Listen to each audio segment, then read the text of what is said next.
Mona, thank you for joining us. Mona, you have been in the courtroom every single day. Have you seen anything like this ever inside the Diddy courtroom or the trial every single day?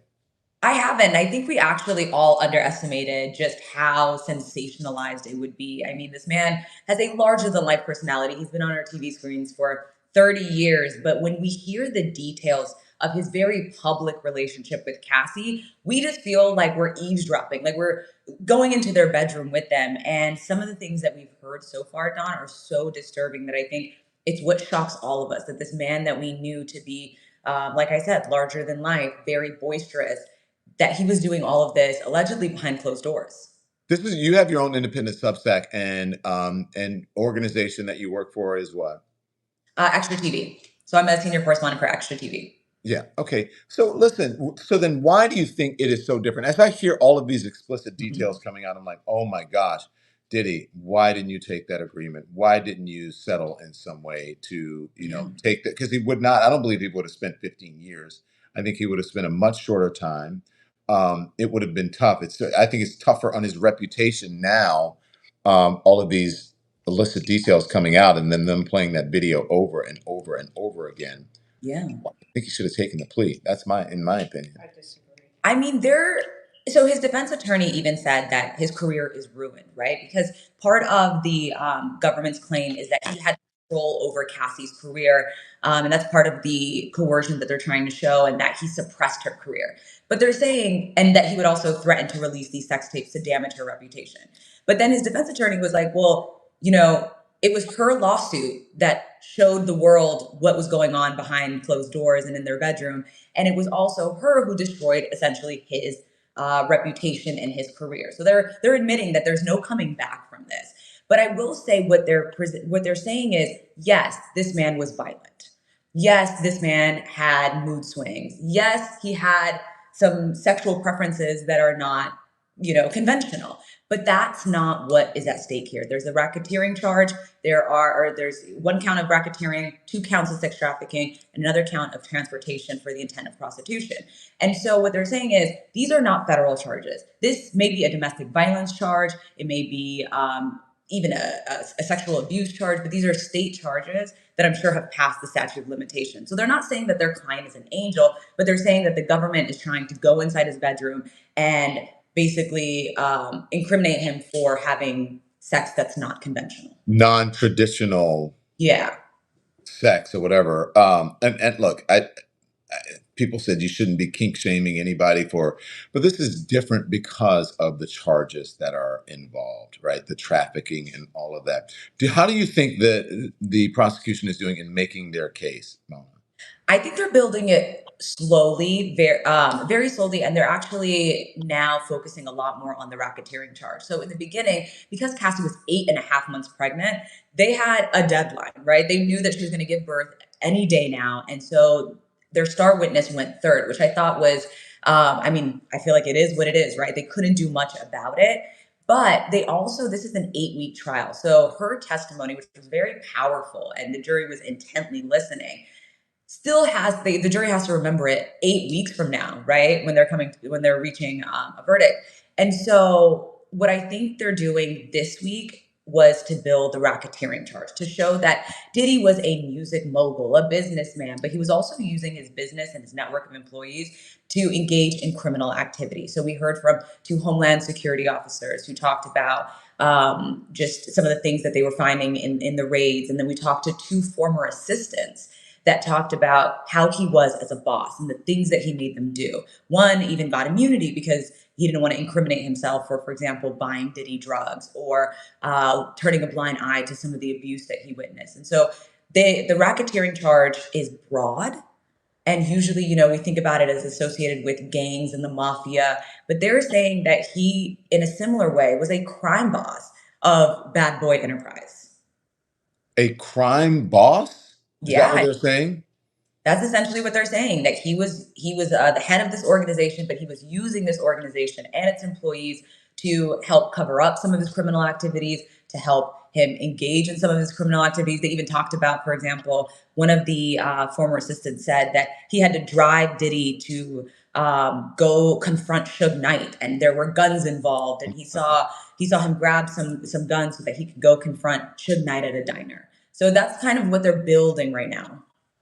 Let me ask you, are you watching the jury I as you're am. sitting there? Tell me about the reactions, because again, that's a lot of stuff. You had the urination thing, you had the nipple thing or whatever. Mhm. What has been the reactions from the jurors? Yeah, so the jury makeup is about 8 men, 4 women, and diverse group of people. I think a colleague of mine best explained it. If you walk into, if you look at a New York City subway, anyone who's walking out of it, that's the jury makeup, right? Very diverse group of people. But I will say during Cassie's testimony, they were intently listening, and the jury got to see still images from some of these freak off tapes. The public and the press, we didn't get to see it. They had privacy screens on their screens. They had, later on, they're going to introduce headphones if there are any kind of audio that they have to listen to. But I will say that you could see them intently listening and watching, and you could see them, furrowing their brows, for example. But the most profound moment for me was when Cassie was talking about in 2023. This is 5 years after she left Diddy. She's married. She has 2 kids. But she said that she kept getting these horrible flashbacks, these, from these traumatic events. And she says that she decided that she wanted to walk into traffic, that she could not live Yeah. anymore. And she's sobbing on the stand, and she wasn't showing much emotion.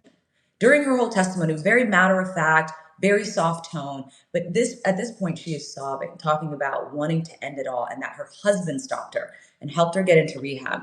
And when she's done with her testimony, I look over at one of the jurors, and a female juror looks over to another male juror and mouths, "This is hard." And she starts wiping away tears. And so I do think that Cassie's testimony really touched them. There was a moment, though, I mean, these are long days, Dawn. Last week, it was from 9 to 5 every day. It was going a little over 5 o'clock. So you see, like after lunch, they're getting a little bit tired, but they're still trying their best. And the judge thanked them for their public service. During Kid Cudi's testimony yesterday, when he was explaining a meeting that he had with Diddy, where he described him as a Marvel supervillain, he said he walked into a room and he was staring out of the window like a Marvel supervillain. The jury chuckled a bit. And so I do think they're very engaged. It is long days, but Cassie's testimony, particularly, I think, was very impactful for the jury. It's so odd. And look, I mean, you can't help but feel for Cassie when you look at that video, right? Regardless of, Yeah. like, if you're not interested in being with her, or if there whatever happened, you still should not be beating a woman or anybody like that. But I'm wondering, when you mentioned Kid Cudi, he went and unwrapped. He's accused of breaking into his home and then unwrapping his Christmas presents.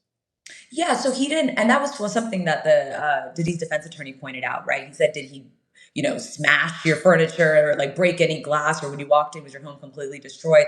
And he said, "No, but you could tell that someone had been inside." And I think that's what they're trying to get at, is this kind of intimidation that this level of intimidation that Diddy had. And when he was explaining it, he basically, it was December 2011. At this point, earlier that year, Diddy had introduced Kid Cudi to Cassie and said, "You guys should make music together." The two fell in love. They got close in the studio and they started dating. Now, to his knowledge, Kid Cudi, he didn't know that she was still seeing Diddy, and it's not even clear yet if she was still seeing Diddy or if they were just so on again, off again that he was just around. But the minute that Diddy found out, it was all hell broke loose. Cassie calls Kid Cudi and says, "Diddy has your address. He's on the way." And so they go into a nearby hotel to lay low. And he calls Diddy, and Diddy says, "I'm here. I just want to talk." And so when he goes home, Diddy's nowhere to be found. But he says that, for example, his front door was unlocked. He left it unlocked. But when he went inside, the Christmas presents were open. And his dog, that usually roams free around the house, was locked in the bathroom. Then a few weeks later, we have this incident with the Molotov cocktail, where someone, while he was out of town, ripped a hole in his Porsche convertible and dropped a Molotov cocktail inside and set his car on fire. And so while there's nothing, the defense pointed out, linking Diddy to it, he wasn't at the scene of the crime, no witnesses put him there, he believes that it was Diddy. And when he talked to him, and asked him after they tried to squash the beef, and he looked him right in the eye and he said, while he was shaking his hand, and said, "What are we going to do about my car?" Diddy said, "What car? I don't know what you're talking about." Now you say that you think that they're slowly and methodically making their case. Yes. As I watched some of the attorneys, just doing, and many of them are not in the courtroom, but they are listening and reading the transcripts and listening to, reporters give the testimony. They believe that there's a possibility that Diddy could get off, that they're not proving the RICO, or even the, maybe the interstate, whatever, prostitution. Trafficking. Do you agree with that trafficking? Do you agree with that, Mona?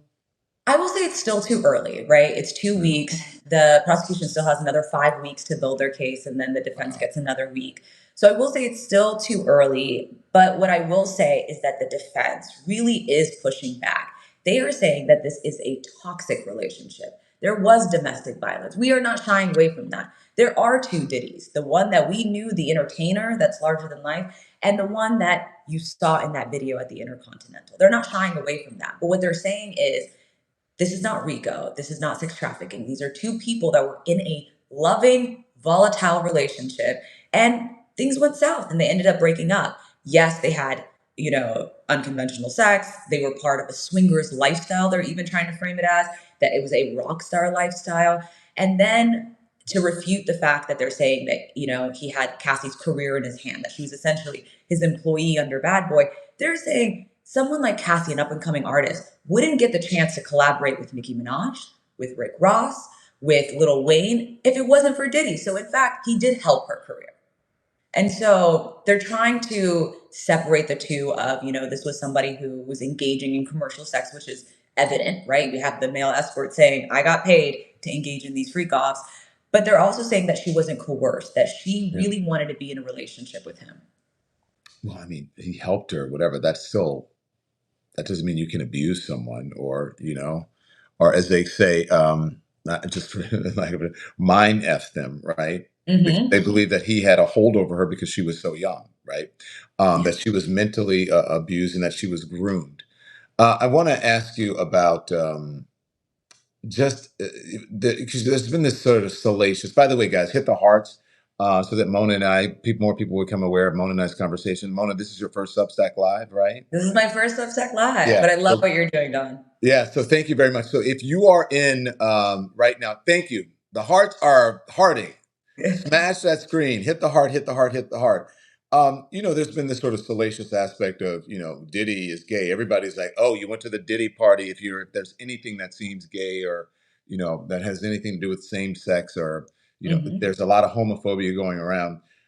Is that sort of an undertone that folks are talking about? Is it playing into the trial at all? These male prostitutes, did Diddy have any sort of interaction with them? Was it everybody? Was it a free for all? What does that come up? It has come up, and I will say that there have long been rumors, right, about questioning Diddy's sexuality and what was happening after these white parties and whatnot. Now, through just this testimony and through the trial, I will say that at least two of the male escorts testified that they did not have sexual relations with Diddy, that this was just voyeurism. He liked to watch these male escorts have sex with Cassie, and he wasn't involved in any way aside from just watching, directing, recording. And also, what I'm realizing is that maybe these freak offs aren't what we thought they were, right? We thought they were going to have celebrity guests and more people involved. And it seems like it was him, Cassie, a male escort, in a hotel on a Tuesday.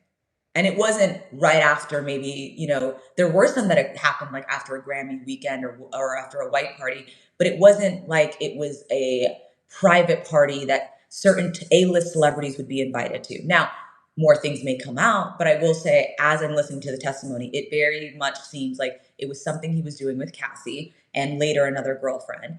And it was something that they were doing during the week that lasted 2, 3, sometimes she said up to 4 days, where they were holed up in a hotel. Oh my gosh. One other thing that I think everyone wants to know about, and that is Diddy, because we don't see him. So we're wondering what Diddy looks like in that courtroom. The court sketches the gray hair, his hair's longer. We're used to seeing Diddy a certain kind of way, right? Always dripping.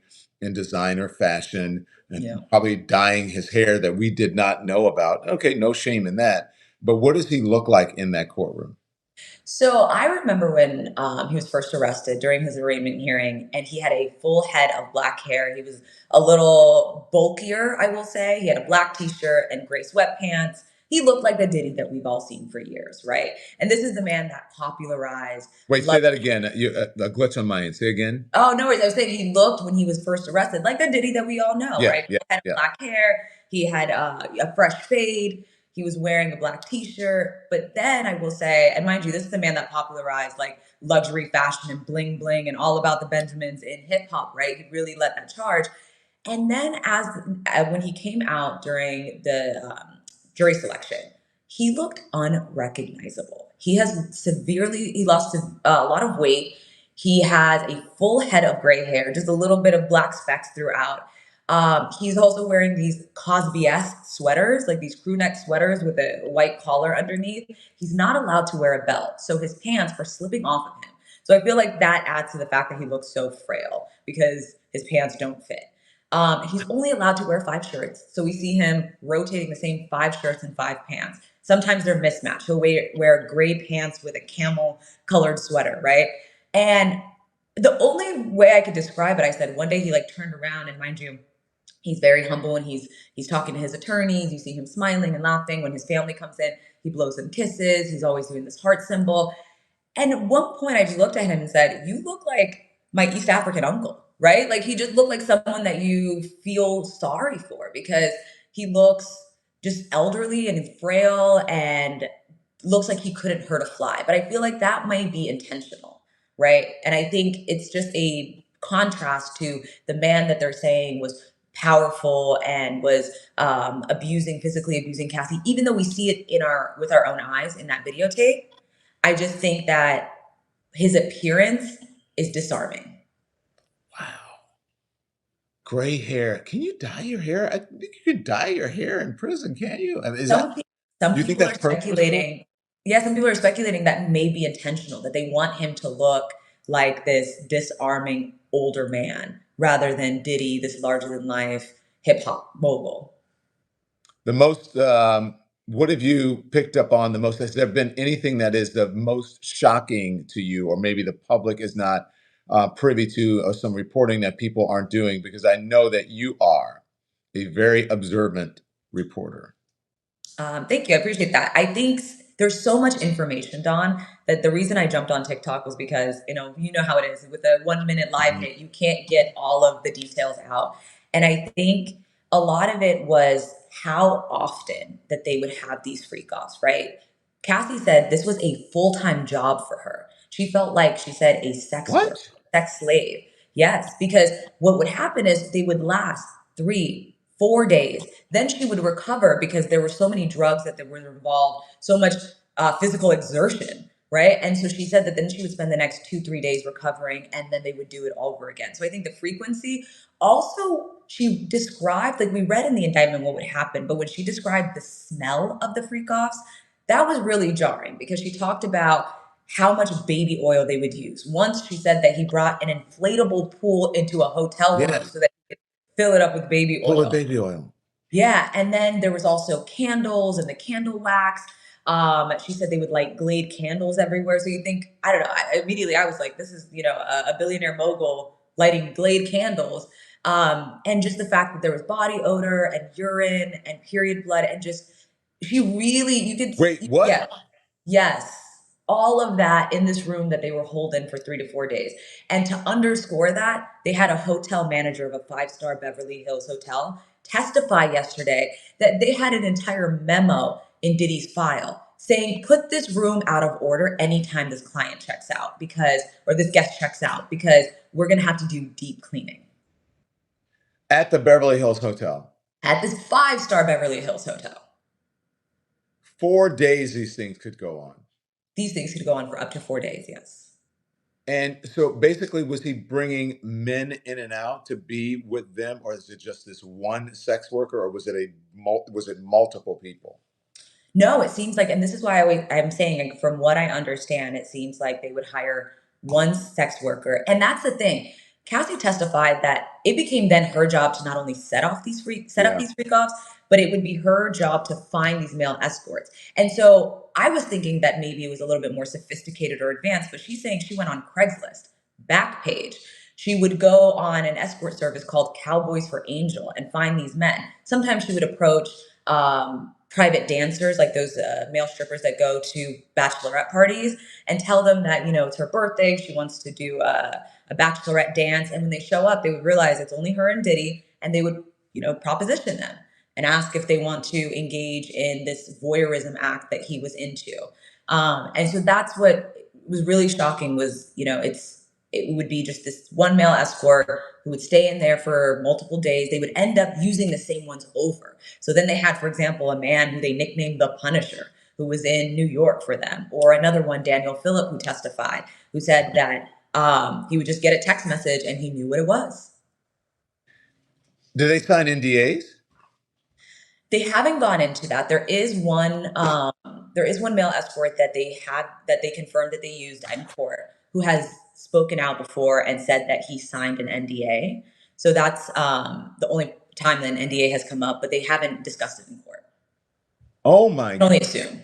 gosh. And so it was, did Cassie say that he would be intimate in front of her with the other person? Like, was there, I don't want to get too graphic, but you That know, no, that's a good question because there were times, and this might help the defense's case, for example, where she said, "Let's do a freak off with a woman, right? Let's switch it."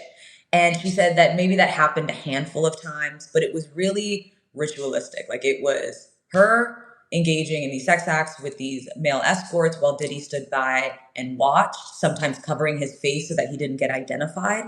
And I also like everything about it had a certain pattern, and that's what the prosecution was trying to prove. First, there would be the baby oil that they rub on each other. Then they would engage in the acts while Diddy's directing. Do this, don't do this. He filmed it in a certain way. And then they're saying he used those tapes as blackmail because he threatened at least once to release these tapes to the public. and the prosecution has those tapes. The prosecution has those tapes, and And the they defense. played stills. They showed stills. They didn't show the tapes, but they showed stills from the tapes. Yes, Cassie And turned over broken laptops to them. They extracted the video and they showed those stills to the jury. what do the stills look like? We don't know. They didn't get to there. The judge is very strict on. They show it to the jury, but the folks in the courtroom don't get to see it. We don't get to see it. A bunch of outlets got together and they tried to prove the case that at least show it to a handful of members of the press so that we could at least see it and describe it to people. And the judge said no, and so they installed privacy screens. And later on, they're going to discuss even if they are going to play portions of the tape, like if the defense decides to play portions of the tape, that they're going to have the jury members wear headphones. Have the jury members wear headphones so that they can hear what's on the tape, but the public at large can't hear what's on the tapes? Yeah, so those of us sitting in the gallery don't hear it. Wow, Mona, this is crazy. Don, we've only scratched the surface. I promise you, like, there's so much information coming out, and it's only week 2. You have to be surprised by this, right? And there's what 4 or 5 more weeks to go. Yes, there's 6 more weeks to go. 6 more. Yeah, I 6 thought it more. was 6 weeks altogether, but no, it's longer than that. It's 8 Yeah. weeks. Oh my gosh, Mona, where can we find you? Yes. So I'm a senior correspondent for Extra TV. Of course, I'm covering it for Extra. Extra. Yep. And you can also find me on TikTok covering it in depth at Moko ab AB. So Moko ab. You're the best. Oh, Best of luck. Will you come back and talk to us, not only here on Substack, but also on our YouTube channel as well? We would love to have you on. By the way, we're going to put this on YouTube as well. But thank you so much, Mona Kosar, senior reporter for Extra TV. And you can find her at Mo, Kosar, on TikTok, right? Yep. Perfect. Thanks. Thank you. Thanks, everyone. Thank you, Mona. Thanks for having me. Thanks everyone for watching. Your support means the world to us. So make sure you hit the like button and you subscribe to our channel to make sure that you never ever miss a video. We're live every day, 10 a.m. Eastern Time. We drop even more content at 2 p.m. Eastern and 5 p.m. Eastern. And if you want more Don Lemon Show content, we'd love for you to become a member of the Lemon community, where you will receive access to special community posts. You'll get exclusive content and members-only live shows. So head over to our channel page or click the join button on this video. Again, thank you for watching. We appreciate your love and your support, and we will see you next time.